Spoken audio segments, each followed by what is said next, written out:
guys. Thiago aqui, líder.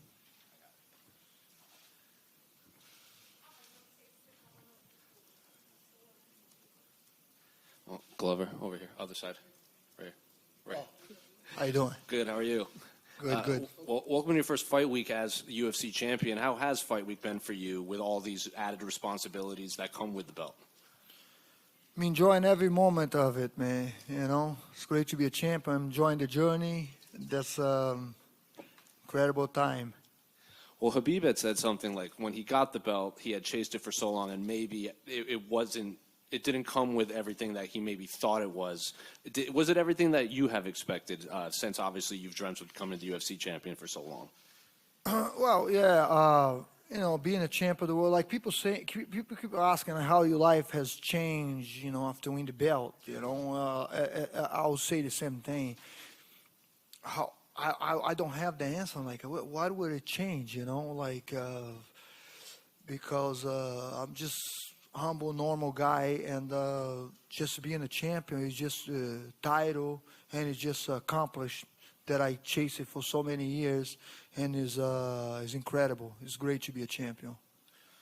And then you're one of those rare champions. When you won the title, you pretty much knew who you were going to fight right away. They've showed that clip of you meeting Yuri backstage in Abu Dhabi saying, well, you're next. So what do you make of his skill set? A lot of people online compare him. It's like a light heavyweight Tony Ferguson. Just he's kind of an out there character. He's very flashy in the octagon. So what do you make of his skill set?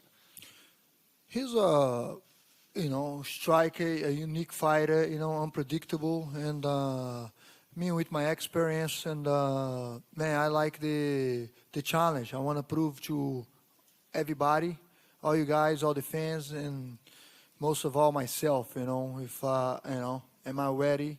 Am I the real champion? And I'm just going to go after this guy, And I saw that he was there cutting the weight, and he was the next in the line. As a fighter, I know how good he is. And I like the competition. I like the challenge. He was in here earlier, and he said in the year off he's had between fights, he's worked a lot on his grappling and his wrestling because he knows that was his biggest weakness. So are you expecting maybe a different Yuri in there, knowing that he's preparing for you specifically? For sure. He's going to be different, could be better for him or worse, because he was doing really good doing what he was doing.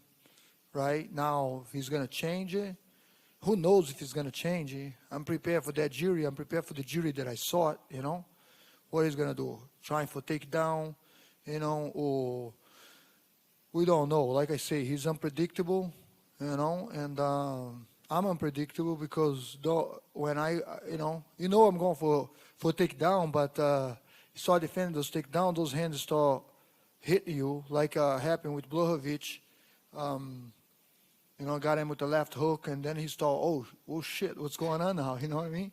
So we see, man. I'm just excited to see what's going on. I'm this type of fighter, that I like the challenge. I like to see what's in the table, Last one for me. I know you're not really looking past Yuri, but I feel like every interview you do now, people are always asking you when you're going to stop fighting.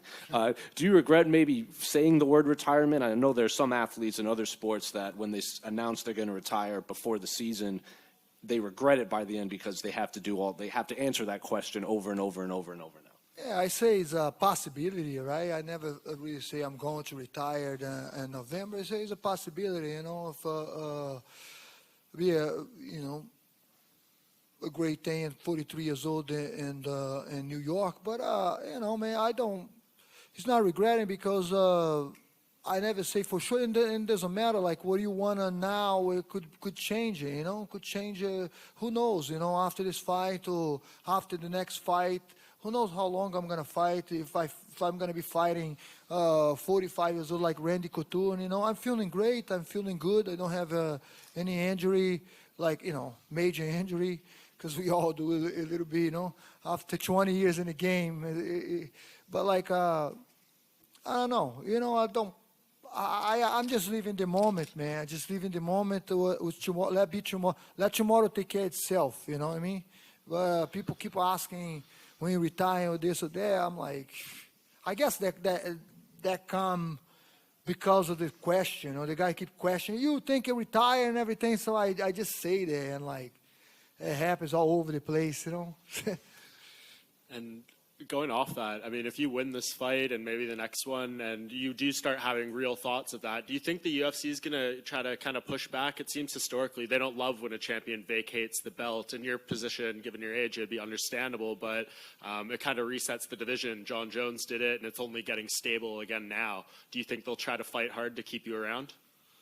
I don't do it for that. I'm not, I'm not trying to be like a baby over here and say, oh, I'm going to retire so they can push me. It just was a situation that I say, man.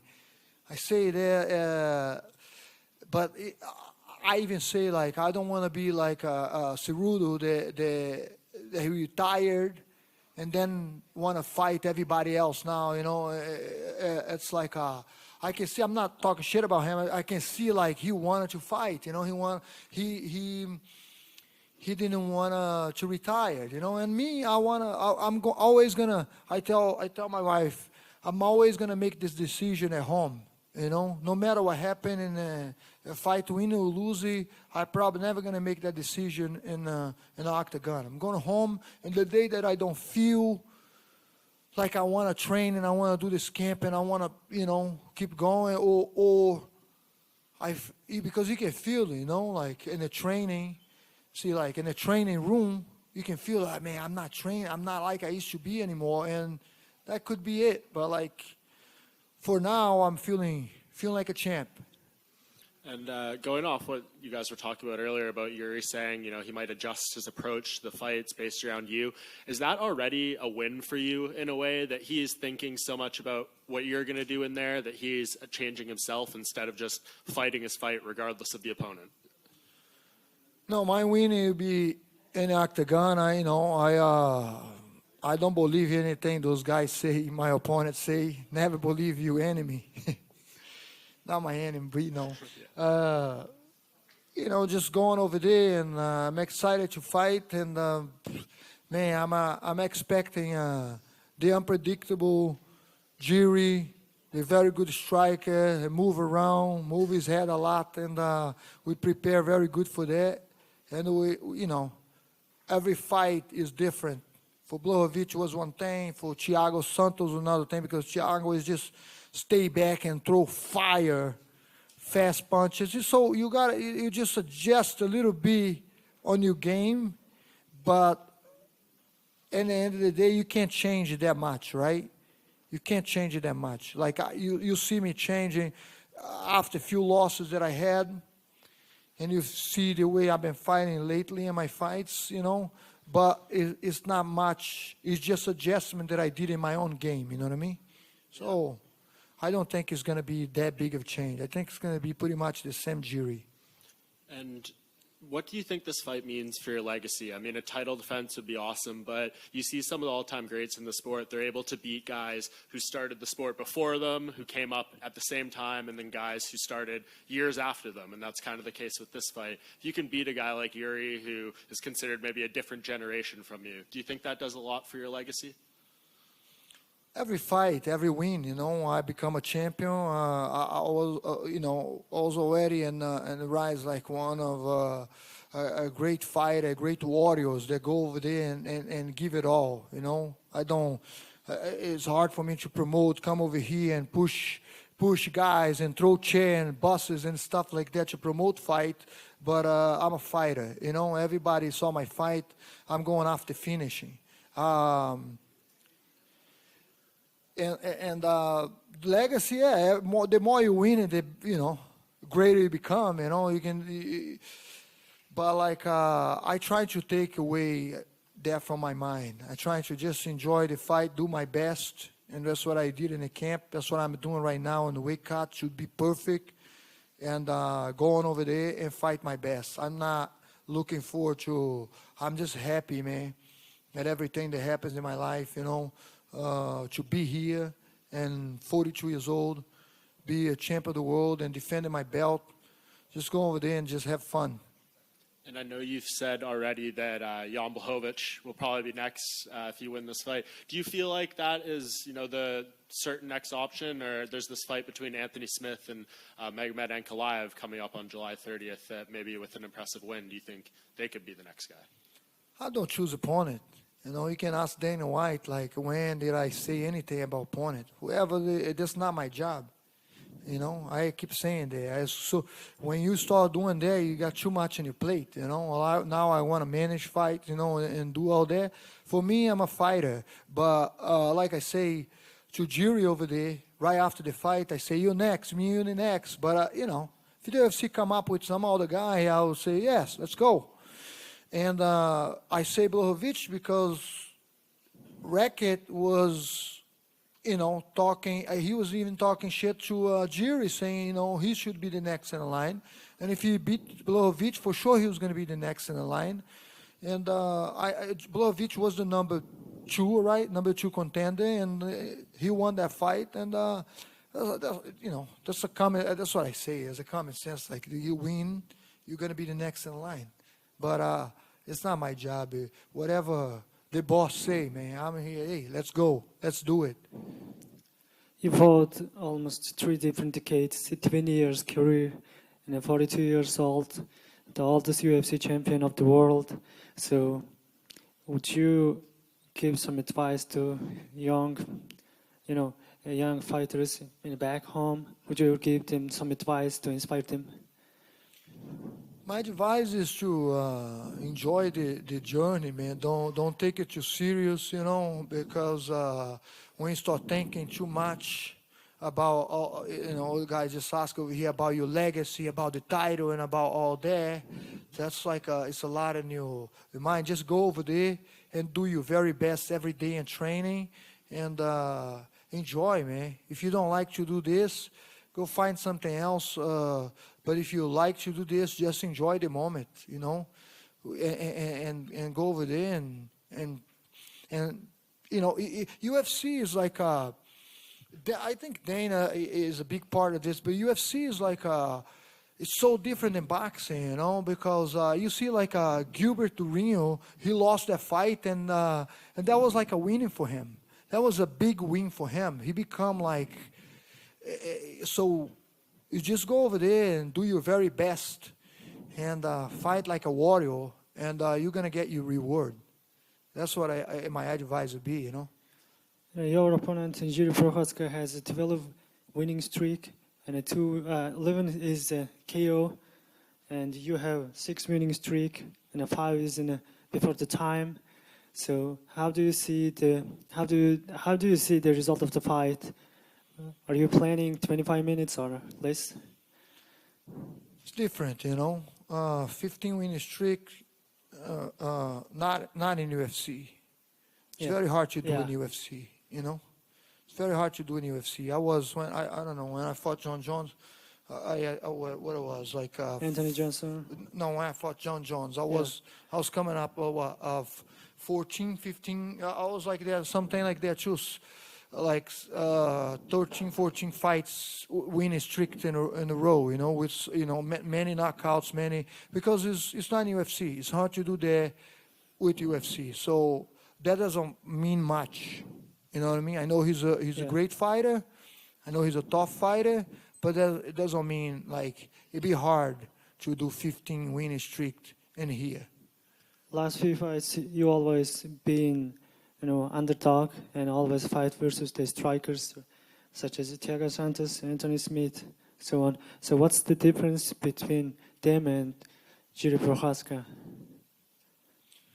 What do you mean between the fighters? Differences. They're different style. Great fighters, right? Thiago Santos just as dangerous. Anthony Smith, Jan Blachowicz, he fought he beat one of the greatest middleweight, Adesanya. I thought that was the toughest fight for him to beat, and they're great fighters. They're just different style, and just excited for that. Yes. So, which gym did you prepare for this fight? You know, you always making camp in your own gym, but did you go to any other huge gym or just stay in your gym? My gym, yeah. Teixeira MMA. That's it, man. We're building champions there. Next one, Alex Pereira, I think, you know, we have a great team there. We have Wellington Tuma coming up, and soon we're going to make some noise. It's just the beginning for that gym, you know. Okay, but tell me the reason why so many fighters, you know, even the cross over the border, you know, join to the town with a good talent. But why are you always prepared to fight in your gym, you know? Why? You know, I went all over the world. You know, I trained with everybody. You know, Holland, trained with Peter Arts. You know, I train. You know, you name it, I train. You know, go with ATT, train with. So it got to a point that I was like, man, I'm just gonna relax. Just gonna. The first gym that I opened was like a garage. You know, it was 2,000 square feet. Open like a warehouse, and I see my friends tell me that Glover, I see people start training in a garage, and then after they go to UFC, they go to bigger gym. You did the opposite. You open the garage over here, go back to the. Say, hey man, you know, I call my coach Fanelli Feliz. He lives in Denver. He's a great boxing coach, and I asked him, hey, would you train me?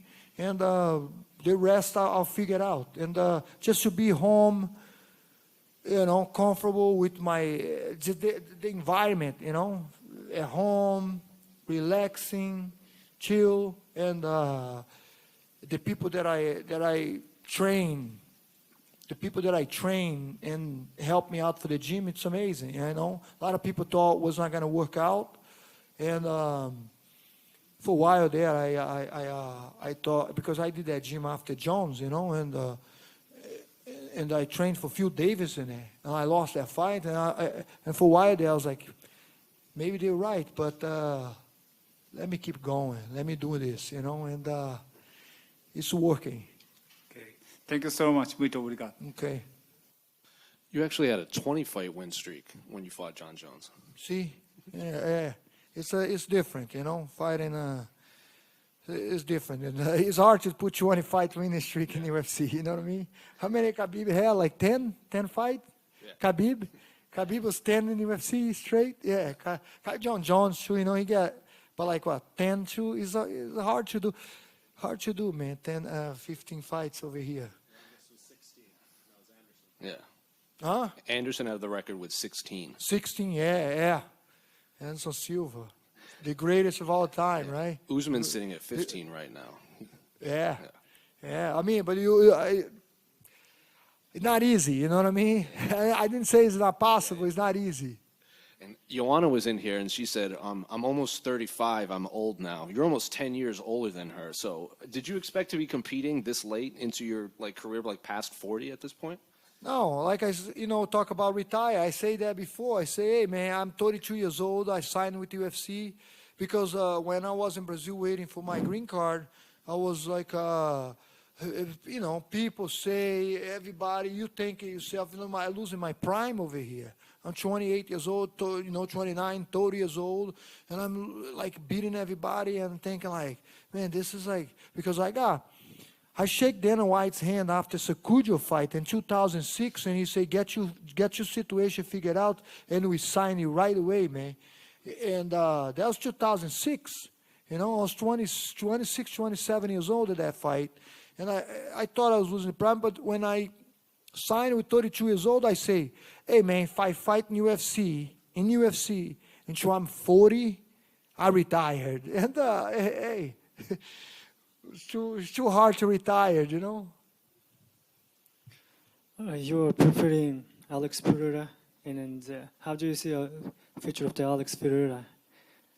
Alex is a workhorse, man. You know, like I say, Rio recognize Rio. You know, soon as he come to that gym, he say, that's what I want to train. And perfect fit, right? He's a striker. He's the best kickboxer, they wrestle. You know what I mean? Because very hard to take down, very strong, and he's a workhorse. I believe that he's gonna have a tough fight ahead of him. I believe he's gonna win, and he's gonna win the title. I truly believe that. The truth is, if he won the Sean Strickland, he's going to fight title next. Say it again. If Alex Pereira win the Sean Strickland, what do you mean? So he's going to fight title next, Israel Adesanya? I don't know. I mean, that's what we think. That's what we hope so, you know, because it's right there. And Adesanya and him will be a great fight. That all depends on, you know, the whole situation, Dana and Adesanya, if he really wants to take that fight. Because Alex Pereira beat after Israel Adesanya 2 times. One is knockout in the same year. So, what do you think about Alex Pereira when he will meet the Israel Adesanya? Yeah, I mean, you think about it like Adesanya fought him with the kickboxing gloves, and he know how hard he hit. Yeah. And with MMA gloves, it's like, who knows? You know, I don't know if he's gonna take that fight that easy. You know, I think he's gonna have a conversation with Dana White trying to get away from that fight. You know, because when you lose to a guy 2 times and you know how dangerous he is, how hard he hit, and Adesanya best. I mean, looking at Adesanya against Blachowicz, his best chance to beat Alex is stand-up, you know, and he already lost 2 times, so it's going to be tough for him to fight Alex. Yeah, Alex Pereira, Israel Adesanya almost cleared of the middleweight division, so I think only man stayed in there, and Alex Pereira might be winner of the Sean Strickland, 1 more fight, and after that he should meet Israel Adesanya. So what do you think about it? He deserved it? Will he deserve it in a 2-3 fight, 1 or 2 fight win after he's going to meet Israel Adesanya? Yeah, I mean, I think so. I mean, I don't know. We just working, man. We're just doing our work, you know. He beating Strickland, and hopefully he fight with Adesanya. If now we got another one, you know. It's not like, we see. We're not worried about it too much. Hi, Glover.